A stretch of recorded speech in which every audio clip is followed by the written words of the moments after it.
வணக்கங்கள். இன்றைக்கி எதை பற்றி பார்க்க போகிறோம்னா, இந்த புரட்டாசி மாதத்தில் நம்ம 12 ராசிக்கு உரிய என்னென்ன அமைப்பு இருக்குது, எப்படி இருக்குது, இந்த மாதத்தில் இந்த 2025 எந்தெந்த அமைப்புகள்லாம் வர இருக்குது அப்படிங்கிறத பற்றி பார்க்கலாம்.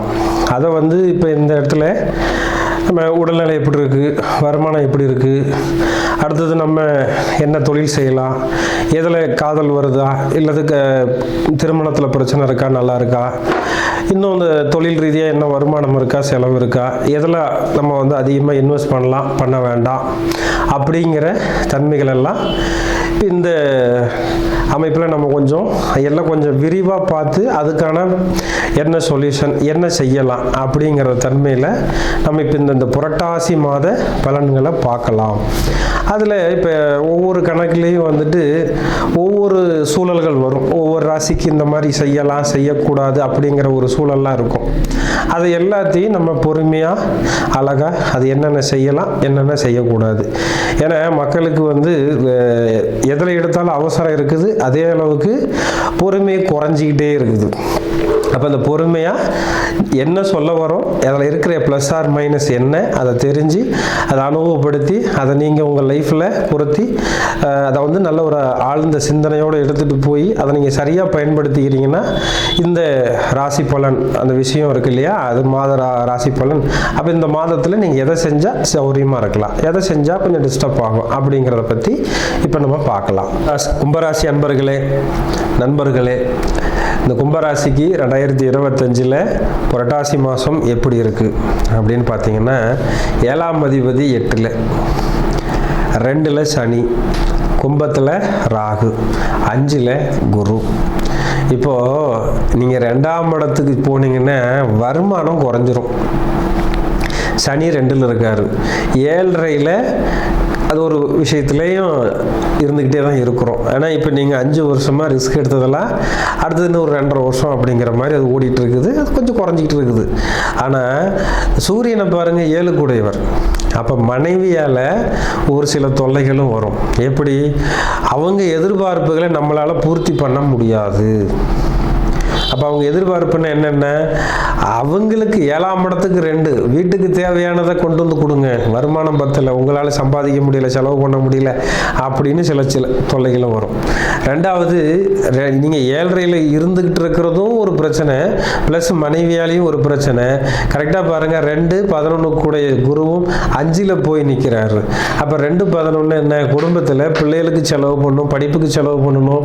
11ங்கிறப்ப வருமானத்துக்கு மீறிய செலவு இருக்கும்.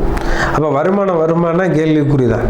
ஆனால் அந்த ராகுவும் குருவும் திரிகோணத்தில் இருக்கிறப்ப செலவுகளை அதிகமாக பண்ணக்கூடிய சூழல் வந்துடும். அதே மாதிரி லக்னத்துக்கு, அந்த கும்ப லக்னத்துக்கு கும்பராசிக்கு 7ல் கேதுவும் நிற்கிறாரு சுக்கரனோட. அப்போ சுக்கரனோட நிற்கிறப்ப வீட்டுக்காரமாகிட்ட உடல்நிலையும் கவனமாக பார்த்துக்கணும். அதே மாதிரி நகை, தங்கம், ஃபைனான்ஸு, இந்த மாதிரி விஷயத்துலையும் நம்ம கொஞ்சம் கவனமாக இருந்துக்கிறது நல்லது. ஏன்னா அது வழியாக நிறைய தொல்லைகள் வரும். இந்த தொல்லைகளை நம்மளா உருவாக்கிக்காம அமைப்புகளை சரியாக பயன்படுத்திக்கிறது நல்லது. அடுத்து 8ல் அப்படிங்கிற பட்சத்தில் சூரியனும் புதனும் இருக்கிறாங்கன்னா தேவையில்லாமல் உங்களை ஜாமீன் போடவோ எதுக்கோ ஒரு விஷயத்துக்கு உங்களை ஆளாக்க போகிறாங்க. அப்போ அதில் போய் நீங்களாக போய் மாட்டிக்க கூடாது. அதில் 5 அப்படின்னா பூர்வீக சொத்தில் இருக்கிற பிரச்சனைகளை இப்போ கிண்டுவாங்க. அப்போ அந்த இடத்துல போய் நம்ம செலவோ மற்ற விஷயத்தையே பண்ணுறோம் போகிறேன்னு சொல்லி சிக்கல் போய் மாட்டிக்கூடாது. ஏன்னா அப்படி நீங்கள் போனீங்கன்னா மொத்த செலவும் உங்களுக்கானதாக வந்துடும். அப்போ முடிஞ்ச அளவுக்கு நீங்கள் தான் முதலீடு போட்டு செலவு பண்ணி அந்த சொத்து பிரிக்கிற மாதிரி ஆகி போயிடும். அடுத்தது 5ல் குரு இருந்து அவருக்கான சூழல் வரும்போது 100% நீங்கள் குழந்தைங்க விஷயத்தில் கொஞ்சம் கவனமாக இருக்கணும். ஏன்னா சண்டை போட்டுக்கிறது, அடிச்சுக்கிறது, உதச்சிக்கிறதுன்னு குழந்தைங்களை மிரட்டுறதுக்கான சூழல் இருக்கும். குழந்தைங்களுக்கு ஹாஸ்டலில் தங்க வைக்கிறது, படிக்க வைக்கிறதுன்னு சூழல் இருக்கும். அதே மாதிரி ஒரு டியூஷன் அனுப்புகிறோம், போகிற வரோம்னா அங்கேயும் சில சிக்கல் வரும். ஏன்னா அவங்க படிக்கல, குழந்தை சண்டை போட்டுட்டு இருக்கான், பிரச்சனை பண்ணிட்டு இருக்கான் அப்படிங்கிற ஒரு தோரணையும் கொடுக்கலாம். அதுலேயும் நம்ம 100% சௌரியமாக மேட்ச் பண்ணி அதெல்லாம் நம்ம கரெக்டாக கொண்டு போய் வரணுங்க. இது ஒன்று. 2வது, பொதுவாக எப்போவுமே லக்னத்துக்கு இந்த இதில் 10 கூடையவர் அதில் வந்து 9ல் இருக்கிறாரு உங்களுக்கு அப்படின்னா 10 கூடையவர் 9ல் இருந்தாலே தொழில் நல்லா இருக்குங்க. தொழில் விஷயத்தில் கொஞ்சம் நல்ல ஒரு முன்னேற்றம் கிடைக்கும். அதே மாதிரி இந்த கும்பராசிக்கு குழந்தைங்க விஷயத்தில் இப்போ கருத்தரிக்கிற மாதிரி ஒரு சூழல், கல்யாணம் முடிச்சு கரெக்டாக இருக்கிறாங்கன்னா 100% குழந்தைங்களுக்கு ஈஸியாக கருத்தரிக்கும். அது ஒரு சப்போர்ட் இருக்குது. வெளியூருக்கு வெளிநாட்டுக்கு வேலைக்கு போகலாம் அப்படின்னா அதுக்கான சூழல் சூப்பராக இருக்குது, தாராளமாக போகலாம்.